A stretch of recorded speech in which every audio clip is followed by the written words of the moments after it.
नमस्कार दोस्तों, क्या आपने कभी सोचा है कि हमारे जीवन में डर का कितना बड़ा रोल होता है। हर रोज हम कई बार डरते हैं। नई चीजों को शुरू करने से डर, अपनी बात रखने से डर, रिजेक्शन का डर, फेलियर का डर। कभी कभी तो हम इतना डर जाते हैं कि अपने सपनों को फॉलो करना ही छोड़ देते हैं। लेकिन क्या होगा अगर आप अपने सभी डर से आजाद हो जाएं? सोचिए, अगर आप बिना किसी डर के अपनी लाइफ जी पाएं तो आप कितना कुछ अचीव कर सकते हैं।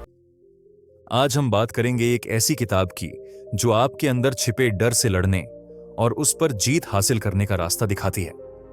फियरलेस। लॉरेन रॉबर्ट द्वारा लिखी गई इस पावरफुल किताब में आपको मिलेगा एक ऐसा ब्लूप्रिंट जो आपके डर को पहचानने, समझने और उसे ओवरकम करने में मदद करेगा। यह किताब सिर्फ मोटिवेशनल बातें नहीं करती, बल्कि प्रैक्टिकल स्ट्रैटेजीज देती है जिन्हें अपनाकर आप अपने जीवन में फियरलेस एक्शन ले सकते हैं। तो चलिए शुरू करते हैं इस किताब के सफर को, जहां आप सीखेंगे कि कैसे अपने डर का सामना करके उसे अपनी ताकत में बदल सकते हैं। क्योंकि असली बहादुरी डर न होने में नहीं, बल्कि डर के बावजूद आगे बढ़ने में है। किताब की शुरुआत में लेखक हमें बताती हैं कि डर क्या है और हमारे दिमाग में यह कैसे काम करता है। हमारा दिमाग हजारों सालों से डेवलप हुआ है और उसका पुराना हिस्सा, जिसे लिम्बिक सिस्टम कहते हैं, हमेशा खतरों से हमें बचाने की कोशिश करता है। यह हमारे सर्वाइवल के लिए जरूरी है, लेकिन प्रॉब्लम तब होती है जब यह सिस्टम हर छोटी बड़ी स्थिति को खतरा समझने लगता है। जैसे पब्लिक स्पीकिंग करना या अपने बॉस से सैलरी बढ़ाने की बात करना। इन चीजों से हमारी जान को कोई खतरा नहीं है, लेकिन हमारा दिमाग इन्हें भी खतरा मान लेता है। लॉरेन बताती हैं कि हमारे डर की 3 प्राइमरी कैटेगरी होती हैं: फिजिकल डर, सोशल डर और एग्जिस्टेंशियल डर। फिजिकल डर में वो सब आता है जहां ही हमें लगता है कि हमारे शरीर को नुकसान हो सकता है, जैसे ऊंचाई से डरना या किसी जानवर से डरना। सोशल डर में आता है रिजेक्शन का डर, जज होने का डर या अकेले रह जाने का डर। और एग्जिस्टेंशियल डर में आता है लाइफ के बड़े सवालों से जुड़ा डर, जैसे क्या मेरी लाइफ का कोई मतलब है, क्या मैं सही दिशा में जा रहा हूं। सोचिए, आपके जीवन में कौन से डर आपको रोक रहे हैं? क्या आप अपने आइडिया को दूसरों के सामने रखने से डरते हैं? क्या आप रिलेशनशिप में कमिटमेंट से डरते हैं? या फिर क्या आप करियर में बड़ा रिस्क लेने से डरते हैं? लेखक कहती हैं कि इन डर को पहचानना पहला स्टेप है। अगर आप नहीं जानते कि आप किससे डर रहे हैं, तो आप उससे लड़ नहीं सकते। इसलिए आज ही एक छोटा सा एक्सरसाइज करिए। एक पेपर पर अपने सभी डर लिख डालिए, कितने छोटे या बड़े भी हों, उन्हें पहचानिए। अब एक दिलचस्प बात है, क्या आपको पता है कि हमारे डर हमारे वैल्यूज का उल्टा रूप होते हैं? मतलब, अगर आप रिजेक्शन से डरते हैं तो इसका मतलब है कि आपके लिए कनेक्शन और अपनेपन का वैल्यू बहुत इंपॉर्टेंट है। अगर आप फेलियर से डरते हैं तो सफलता और अचीवमेंट आपके लिए महत्वपूर्ण है। तो देखिए, आपका डर आपके लिए क्या इंपॉर्टेंट है, इसका सिग्नल देता है। लॉरेन बताती हैं कि डर के साथ हमारा रिश्ता 3 तरह का हो सकता है। पहला, हम डर से भाग सकते हैं और उन सिचुएशन से दूर रह सकते हैं जो हमें डराती हैं। दूसरा, हम डर से फ्रीज हो सकते हैं और कुछ भी एक्शन ना ले पाएं। और तीसरा, हम डर का सामना कर सकते हैं और उसके होते हुए भी आगे बढ़ सकते हैं। अधिकतर लोग पहले 2 ऑप्शन चुनते हैं, या तो वो डर से भागते हैं या फिर फ्रीज हो जाते हैं। लेकिन इससे क्या होता है? हमारा डर और बढ़ता है, हमारी कॉन्फिडेंस कम होती है और हम अपने सपनों से दूर होते जाते हैं। इसीलिए किताब में बताया गया है कि तीसरा ऑप्शन चुनना, डर का सामना करना, ही सही तरीका है। अब सवाल उठता है, हम कैसे अपने डर का सामना करें? लॉरेन इसके लिए एक पावरफुल फ्रेमवर्क देती हैं, जिसे वह FEAR कहती हैं। F, फेस इट, इसका सामना करो। E, एम्ब्रेस इट, इसे स्वीकार करो। A, एनालाइज इट, इसका विश्लेषण करो। R, रिस्पॉन्ड टू इट, इसका जवाब दो। सबसे पहले फेस इट, अपने डर का सामना करो। इसका मतलब है अपने डर को पहचानना और स्वीकार करना कि हां, मुझे डर लग रहा है। अक्सर हम नहीं मानना चाहते कि हम डरे हुए हैं, लेकिन यह अवेयरनेस जरूरी है। दूसरा स्टेप है एम्ब्रेस इट, अपने डर को स्वीकार करो। यह माने कि डरना नॉर्मल है, इसमें कोई शर्म की बात नहीं है। हर इंसान डरता है, सफल लोग भी डरते हैं।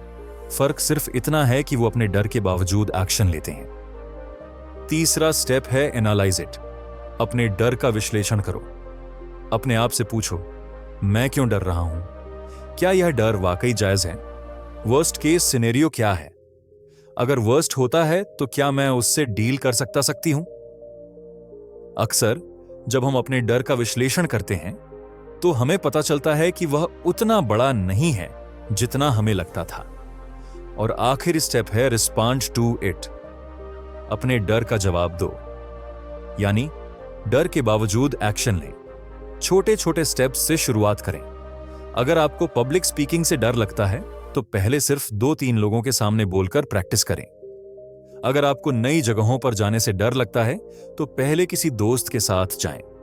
इस FEAR फ्रेमवर्क को फॉलो करके आप धीरे धीरे अपने डर पर काबू पा सकते हैं। किताब में बताया गया है कि डर से लड़ना एक प्रोसेस है, एक जर्नी है। यह रातों रात नहीं होता। लेकिन जैसे जैसे आप अपने डर का सामना करते हैं, आपकी फियर मसल कमजोर होती जाती है और आपकी करेज मसल स्ट्रांग होती जाती है। लॉरेन एक दिलचस्प मेटाफर देती हैं। वह कहती हैं कि डर को एक टैक्सी समझिए। जब टैक्सी आपके पास आती है, आप उसमें बैठ सकते हैं और उसे आपको कहीं भी ले जाने दे सकते हैं, या फिर आप उसे देख सकते हैं, पहचान सकते हैं, हाँ, यह डर की टैक्सी है, और फिर इसे आगे बढ़ने दे सकते हैं बिना इसमें बैठे। डर से लड़ने का एक और इंपॉर्टेंट एस्पेक्ट है कंफर्ट जोन से बाहर निकलना। हमारी ग्रोथ कंफर्ट जोन के बाहर होती है, न कि अंदर। अगर आप हमेशा वही करेंगे जो आप हमेशा करते आए हैं, तो आप वही रिजल्ट पाएंगे जो आप हमेशा पाते आए हैं। इसीलिए नई चीजें ट्राई करिए, भले ही वे आपको डराती हों। किताब में बताया गया है कि हमारे अंदर डर का एक वॉयस रहता है, जिसे इनर क्रिटिक कहते हैं। यह वॉयस हमेशा हमें बताता रहता है कि हम काफी अच्छे नहीं हैं, हम फेल हो जाएंगे, लोग हमारा मजाक उड़ाएंगे आदि। इसका मुकाबला करने के लिए हमें अपना इनर चैंपियन डेवलप करना होगा। वह वॉयस जो हमें एनकरेज करता है, हमें याद दिलाता है कि हम काफी स्ट्रांग हैं, हम चैलेंजेस का सामना कर सकते हैं। सोचिए, आपका इनर क्रिटिक आपसे क्या कहता है? क्या वह कहता है तुम कभी सक्सेसफुल नहीं हो पाओगे, तुम्हारी तो इंग्लिश ही अच्छी नहीं है, तुम्हारी बात कौन सुनेगा? अब अपने इनर चैंपियन को ट्रेन करिए कि वह इन नेगेटिव वॉइसेस को काउंटर करे। जब इनर क्रिटिक कहे तुम कभी सक्सेसफुल नहीं हो पाओगे, तो इनर चैंपियन कहे मैं हर दिन प्रोग्रेस कर रही हूं और मेरे पास सफल होने के लिए सभी क्वालिटीज हैं। लॉरेन रॉबर्ट एक और इंपॉर्टेंट पॉइंट पर जोर देती हैं, माइंडसेट का पावर। वह कहती हैं कि हमारा माइंडसेट 2 तरह का हो सकता है, फिक्स्ड माइंडसेट या ग्रोथ माइंडसेट। फिक्स्ड माइंडसेट में हम मानते हैं कि हमारी क्वालिटीज, टैलेंट और इंटेलिजेंस फिक्स्ड हैं। हम जैसे हैं वैसे ही रहेंगे, चेंज नहीं हो सकते। ग्रोथ माइंडसेट में हम मानते हैं कि हम अपनी मेहनत, लर्निंग और परसिस्टेंस से अपनी क्वालिटीज को डेवलप कर सकते हैं। अगर आप फियरलेस बनना चाहते हैं तो आपको ग्रोथ माइंडसेट अपनाना होगा। मानना होगा कि आप चेंज हो सकते हैं, आप अपने डर पर काबू पा सकते हैं और आप नई चीजें सीख सकते हैं। किताब में एक और इंटरेस्टिंग कॉन्सेप्ट दिया गया है, 2 फियर स्पेक्ट्रम, यानी डर के अलग अलग लेवल्स होते हैं, डिस्कंफर्ट से लेकर टेरर तक। डिस्कंफर्ट से हमें फटाफट डील करना सीखना चाहिए, क्योंकि अगर हम छोटे डिस्कंफर्ट्स को भी अवॉइड करते रहेंगे तो हम कभी बड़े डर से लड़ ही नहीं पाएंगे। अब जैसे जैसे हम स्पेक्ट्रम पर आगे बढ़ते हैं, हमारे डर के लेवल्स बढ़ते जाते हैं, डिस्कंफर्ट से स्केयर, फिर फियर और अंत में टेरर। लेखक का कहना है कि हम छोटे छोटे स्टेप्स लेकर धीरे धीरे स्पेक्ट्रम पर आगे बढ़ सकते हैं। यह एक्सपोजर थेरेपी का कॉन्सेप्ट है, जिसमें हम अपने आप को धीरे धीरे उन चीजों के लिए एक्सपोज करते हैं जिनसे हम डरते हैं। एक इंटरेस्टिंग बात यह भी है कि अक्सर डर और एक्साइटमेंट हमारे शरीर में एक जैसे फील होते हैं। दोनों में हार्ट बीट बढ़ता है, हाथ पैर पसीने आते हैं, तितलियां सी महसूस होती हैं। फर्क सिर्फ इस बात का है कि हम इसे कैसे इंटरप्रेट करते हैं। अगर हम इसे डर के तौर पर देखते हैं तो हम डरते हैं, लेकिन अगर हम इसे एक्साइटमेंट के तौर पर देखते हैं तो हम एनर्जेटिक और एंथुसियास्टिक महसूस करते हैं। इसीलिए अगली बार जब आपको यह फिजिकल फीलिंग्स आए तो अपने आप से कहिए, मैं एक्साइटेड हूं, बजाय मैं डरा हुआ हूं। यह छोटा सा शिफ्ट आपके परफॉर्मेंस और एक्सपीरियंस को ड्रामेटिकली बदल सकता है। लॉरेन रॉबर्ट का कहना है कि डर को फेस करने के लिए हमें कॉग्निटिव रिस्ट्रक्चरिंग सीखनी चाहिए, यानी अपने नेगेटिव और डरावने थॉट्स को चैलेंज करना और उन्हें मोर रीजनेबल, बैलेंस्ड और पॉजिटिव थॉट्स से रिप्लेस करना। इसके लिए वह कुछ क्वेश्चन सजेस्ट करती हैं। क्या इस थॉट का कोई एविडेंस है? क्या मैं वर्स्ट केस सिनेरियो के बारे में सोच रही हूं? इसके होने की प्रोबेबिलिटी क्या है? अगर मेरा कोई दोस्त इसी सिचुएशन में होता तो मैं उसे क्या सलाह देती? 10 साल बाद क्या यह मैटर करेगा? इन क्वेश्चंस का जवाब देकर आप अपनी सोच को मोर बैलेंस्ड बना सकते हैं और डर पर काबू पा सकते हैं। किताब में एक और पॉइंट हाईलाइट किया गया है, दी 5 सेकंड रूल। इसे मेल रॉबिन्स ने पॉपुलराइज किया और लॉरेन रॉबर्ट इसे एक इफेक्टिव टूल के तौर पर रिकमेंड करती हैं। इस रूल के अनुसार जब आपके पास कोई ग्रेट आइडिया आए या आप कुछ स्कैरी करना चाहते हो तो 5 से काउंट डाउन करें, 5 4 3 2 1 2 1, और फिर तुरंत एक्शन लें बिना सोचे। अगर आप 5 सेकंड से ज्यादा वेट करते हैं तो आपका दिमाग आपको एक्शन लेने से रोकने के लिए एक्सक्यूज बनाना शुरू कर देगा। एक छोटी सी चीज जिसे हम डेली प्रैक्टिस में शामिल कर सकते हैं वह है डेली एक्सपोजर। हर दिन एक छोटी सी चीज करें जो आपको थोड़ा डिस्कंफर्ट दे, चाहे वह एक स्ट्रेंजर से बात करना हो, एक नया रास्ता आजमाना हो या फिर एक नया खाना ट्राई करना हो। छोटे छोटे डिस्कंफर्ट्स का सामना करके आप बड़े डर से लड़ने के लिए अपना करेज मसल ट्रेन कर रहे होंगे। एक और इंटरेस्टिंग कॉन्सेप्ट जो किताब में डिस्कस्ड है वो है एड फियर सेटिंग्स। इसे टिम फेरिस ने डेवलप किया और यह गोल सेटिंग्स का एक अल्टरनेटिव है। फियर सेटिंग्स में आप अपने डर को डिफाइन करते हैं, उस डर के परिणामों को एनालाइज करते हैं और फिर सोचते हैं कि अगर आप कुछ नहीं करेंगे तो क्या होगा। इसके लिए 3 कॉलम बनाएं। डिफाइन, अपने डर को स्पष्ट रूप से लिखें। प्रिवेंट, सोचें कि आप इन बुरे परिणामों को रोकने के लिए क्या कर सकते हैं। रिपेयर, अगर बुरा हो भी गया तो आप इसे कैसे फिक्स कर सकते हैं। इस एक्सरसाइज से आप देखेंगे कि आपके अधिकतर डर वास्तव में उतने बड़े या नुकसानदायक नहीं हैं जितने वे लगते हैं और आप अधिकतर परिणामों से निपटने के लिए तैयार हैं। लॉरेन रॉबर्ट बताती हैं कि डर से लड़ने में एक और हेल्पफुल चीज है अपने आसपास के पीपल को सही चुनना। वह कहती हैं कि हम उन 5 लोगों के एवरेज होते हैं जिनके साथ हम सबसे ज्यादा टाइम स्पेंड करते हैं। इसीलिए ऐसे लोगों के साथ टाइम स्पेंड करें जो आपको इंस्पायर करें, जो आपको बेहतर बनने के लिए पुश करें, जो आपके डर का सामना करने में सपोर्ट करें। दूसरी तरफ नेगेटिव इन्फ्लुएंसर्स से दूर रहें।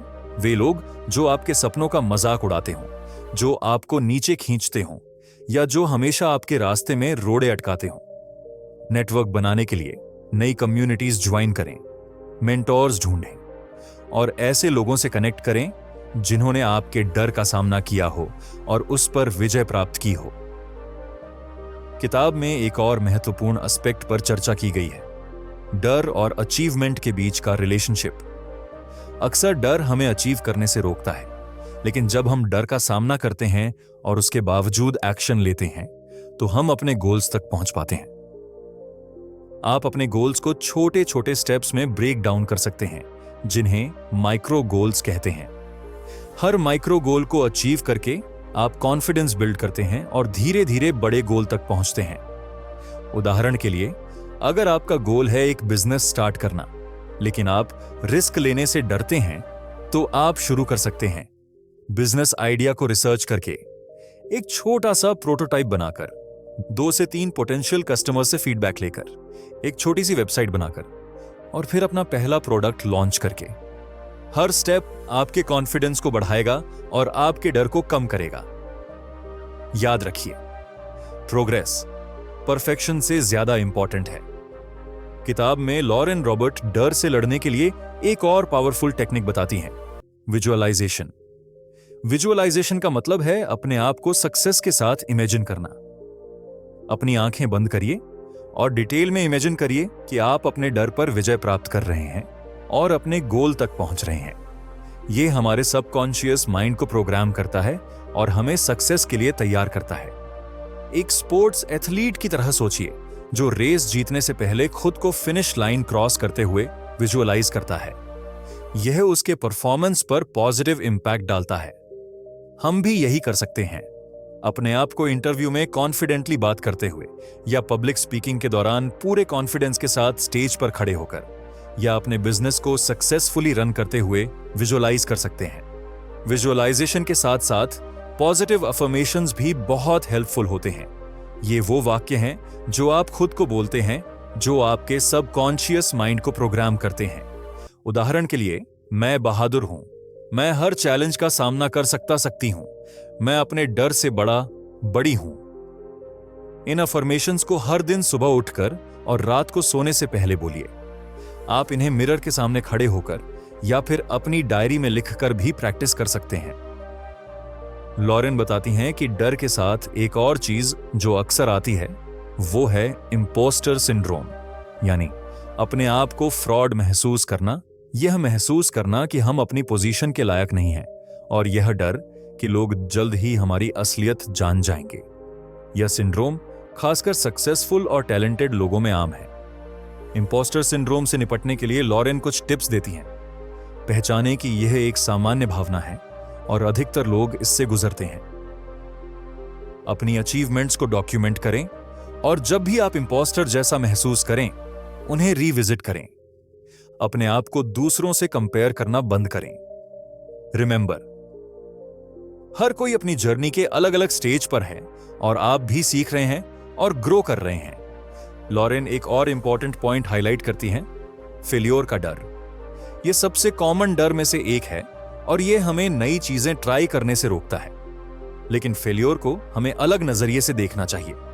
फेल्योर हमें सीखने का मौका देता है, हमें स्ट्रॉन्गर बनाता है और हमें बेहतर विकल्प चुनने में मदद करता है। प्रसिद्ध इनोवेटर्स, एंटरप्रेन्योर्स और लीडर्स ने फेल्योर को अपनी सफलता का हिस्सा माना है। टॉमस एडिसन ने लाइट बल्ब इन्वेंट करने से पहले हजारों बार फेल हुए थे। जेम्स डायसन ने अपना पहला सक्सेसफुल वैक्यूम क्लीनर बनाने से पहले 5126 प्रोटोटाइप्स बनाए। इसलिए फेल्योर से डरने की बजाय इसे अपनी ग्रोथ जर्नी का एक जरूरी हिस्सा मानिए। जब आप फेल होते हैं तो अपने आप से पूछिए, मैं इससे क्या सीख सकती हूं और मैं अगली बार क्या बेहतर कर सकती हूं। फेलियर के बारे में अपनी सोच बदलिए। इसे परमानेंट डिफीट के बजाय टेम्पोरेरी सेटबैक के रूप में देखिए। और याद रखिए, फेल होना बुरा नहीं है, ट्राई ना करना, अपने सपनों को पीछे छोड़ देना बुरा है। एक और चीज जो हमें डर से निपटने में मदद करती है वो है माइंडफुलनेस, वर्तमान में जीने की कला। जब हम डरते हैं तो अक्सर या तो हम भविष्य के बारे में चिंता कर रहे हुए होते हैं, क्या होगा अगर मैं फेल हो गया, या फिर अतीत के बारे में सोच रहे होते हैं, पिछली बार क्या हुआ था। माइंडफुलनेस हमें प्रेजेंट में लाती है और हमें अपने थॉट्स और फीलिंग्स को बिना जज किए ऑब्जर्व करने में मदद करती है। माइंडफुलनेस प्रैक्टिस करने के लिए रोज 5 से 10 मिनट्स मेडिटेशन करिए। अपनी सांसों पर फोकस करिए और जब भी आपका दिमाग भटके, धीरे से उसे वापस सांसों पर ले आइए। मेडिटेशन के अलावा डेली एक्टिविटीज के दौरान भी माइंडफुल रहने की कोशिश करिए, जैसे खाते समय, चलते समय या बात करते समय। माइंडफुलनेस से आपको अपने थॉट्स और इमोशन से थोड़ा डिटैच होने में मदद मिलती है। जब आप डरते हैं तो आप देख पाते हैं, ओह, मुझे डर लग रहा है, बजाय मैं डरा हुआ हूं। यह छोटा सा शिफ्ट आपको अपने डर और इमोशन से ओवरवेल्म होने से बचाता है। लॉरेन के अनुसार डर से लड़ने के लिए हमें अपने शरीर का भी ख्याल रखना होता है। फिजिकल हेल्थ का इमोशनल हेल्थ से सीधा संबंध है। इसीलिए रेगुलर एक्सरसाइज करिए, हेल्थी डाइट लीजिए और अच्छी नींद लीजिए। ये बेसिक चीजें आपके मूड को इंप्रूव करती हैं, आपको एनर्जी देती हैं और आपके डर से लड़ने की क्षमता को बढ़ाती है। फिजिकल एक्टिविटी विशेष रूप से स्ट्रेस और एंजाइटी को कम करने में मदद करती है, क्योंकि यह एंडोर्फिन्स रिलीज करती है, नेचुरल मूड लिफ्टर्स। यह आपके सेल्फ एस्टीम को भी बूस्ट करती है, जो डर से लड़ने के लिए जरूरी है। इसके अलावा प्रॉपर स्लीप और न्यूट्रिशन आपके ब्रेन फंक्शन को इंप्रूव करते हैं, जिससे आप बेहतर डिसीजन ले पाते हैं और चैलेंजिंग सिचुएशन से बेहतर तरीके से निपट पाते हैं। लॉरेन रॉबर्ट बताती हैं कि डर के साथ एक और इमोशन जो अक्सर आता है वो है शेम। अपने आप पर शर्मिंदगी महसूस करना, अपनी वैल्यू के बारे में डाउट्स रखना। शेम सबसे टॉक्सिक इमोशंस में से एक है और यह हमें अपनी ऑथेंटिक सेल्फ से कनेक्ट होने से रोकता है। शेम से निपटने के लिए अपने आप को वल्नरेबल बनाइए। अपने डर, अपनी असुरक्षाओं और अपने स्ट्रगल्स के बारे में भरोसेमंद लोगों से बात करिए। जब हम अपनी कमजोरियों को छुपाते हैं तो शेम बढ़ता है, लेकिन जब हम उन्हें स्वीकार करते हैं और दूसरों के साथ शेयर करते हैं तो उनकी पावर कम हो जाती है। शेम से निपटने के लिए एक और टूल है सेल्फ कंपैशन। अपनी गलतियों के लिए अपने आप को जज करने की बजाय अपने साथ वैसा ही व्यवहार करिए जैसा आप अपने किसी प्रियजन के साथ करेंगे। काइंडनेस, अंडरस्टैंडिंग और सपोर्ट के साथ। सेल्फ कंपैशन से कॉन्फिडेंस बढ़ता है, रेजिलियंस डेवलप होती है और हम अपने फ्यूचर में बेहतर चॉइसेस कर पाते हैं। ये सभी क्वालिटीज हमें डर पर काबू पाने में मदद करती हैं। किताब में एक और अहम पॉइंट है कंफर्ट जोन के बारे में गलत धारणा। अक्सर हम सोचते हैं कि हमें हमेशा अपने कंफर्ट जोन से बाहर रहना चाहिए, लेकिन लॉरेन का कहना है कि हम अपने कंफर्ट जोन को एक्सपैंड कर सकते हैं।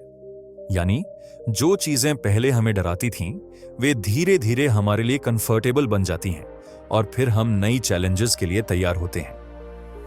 यह एक्सपेंशन छोटे छोटे स्टेप्स से होता है, बड़ी बड़ी जंप्स से नहीं। इसीलिए अपने आप को धीरे धीरे नई सिचुएशंस में डालिए, अपने कंफर्ट जोन को थोड़ा थोड़ा स्ट्रेच कीजिए और देखिए कैसे आपका डर धीरे धीरे कम होता जाता है। एक अहम पॉइंट जो किताब में बार बार सामने आता है वो है डर के साथ रिलेशनशिप बनाना। हम चाहे जितनी भी टेक्निक सीख लें, डर हमारी लाइफ में हमेशा रहेगा। इसीलिए हमें अपने डर को अपना एनिमी नहीं बल्कि अपना टीचर मानना चाहिए। हर बार जब डर आए, अपने आप से पूछिए, यह डर मुझे क्या सिखा रहा है? और सबसे महत्वपूर्ण यह समझिए कि डर आपको रोक नहीं सकता, सिर्फ आप ही खुद को रोक सकते हैं। वेन ग्रेट्स्की का एक फेमस कोट है, आप 100% शॉट्स मिस करते हैं जो आप लेते ही नहीं। यानी डर की वजह से कुछ न करने का मतलब है पहले से ही हार मान लेना। इसके बजाय डर के बावजूद एक्शन लीजिए। भले ही थोड़ा डर लगे, भले ही थोड़ा कंफर्टेबल न हो, लेकिन एक्शन लीजिए। हर छोटा सा एक्शन, हर छोटी सी जीत आपको अपने डर पर विजय पाने के और करीब ले जाएगी। लॉरेन रॉबर्ट हमें रिस्क इंटेलिजेंस डेवलप करने के लिए भी प्रोत्साहित करती हैं। रिस्क इंटेलिजेंस का मतलब है यह समझना कि कब रिस्क लेना वर्थवाइल है और कब नहीं। हमें बिना सोचे समझे रिस्क नहीं लेना चाहिए, लेकिन हमें रिस्क से भागना भी नहीं चाहिए। रिस्क लेने से पहले कुछ क्वेश्चन पूछिए। रिस्क का वर्स्ट केस सिनेरियो क्या है? रिस्क से मुझे क्या मिल सकता है? रिस्क न लेने की कॉस्ट क्या है? क्या मैं पोटेंशियल लॉस को हैंडल कर सकती हूं? इन सवालों का जवाब देने से आपको यह समझने में मदद मिलेगी कि रिस्क लेना चाहिए या नहीं। अंत में लॉरेन रॉबर्ट हमें एक पावरफुल मैसेज देती हैं। डर पर काबू पाना हमारी रिस्पॉन्सिबिलिटी है। हम अपनी लाइफ के हीरो हैं और हमें खुद के लिए स्टैंड लेना होगा। हमारे पास हमेशा चॉइस है, या तो हम डर के कारण अपने सपनों को छोड़ दें या फिर डर के बावजूद अपने सपनों के पीछे भागें। और यह चॉइस हमें हर दिन, हर घंटे करना होता है।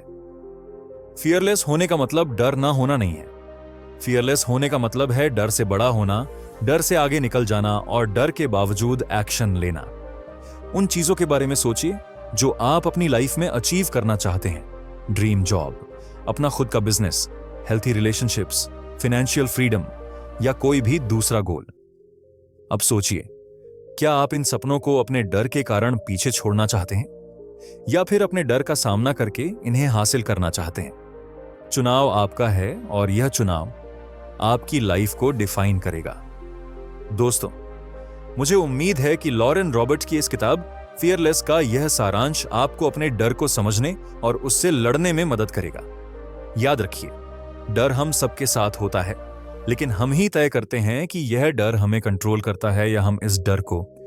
अगर आपको यह समरी पसंद आई हो तो इसे अपने दोस्तों के साथ जरूर शेयर करें जो अपने डर से लड़ रहे हों, और अपने एक्सपीरियंस, फियर्स और अपनी जर्नी के बारे में कमेंट्स में जरूर बताएं। अपने डर का सामना करिए, अपनी स्ट्रेंथ की पहचान कीजिए और अपनी लाइफ को ऐसे जिए जैसे आप चाहते हैं, बिना किसी डर के, बिना किसी रिग्रेट के। क्योंकि याद रखिए, आप अपने डर से कहीं ज्यादा बड़े और ताकतवर हैं। अगली बार मिलते हैं एक नई किताब और एक नई जर्नी के साथ। तब तक के लिए बी फियरलेस।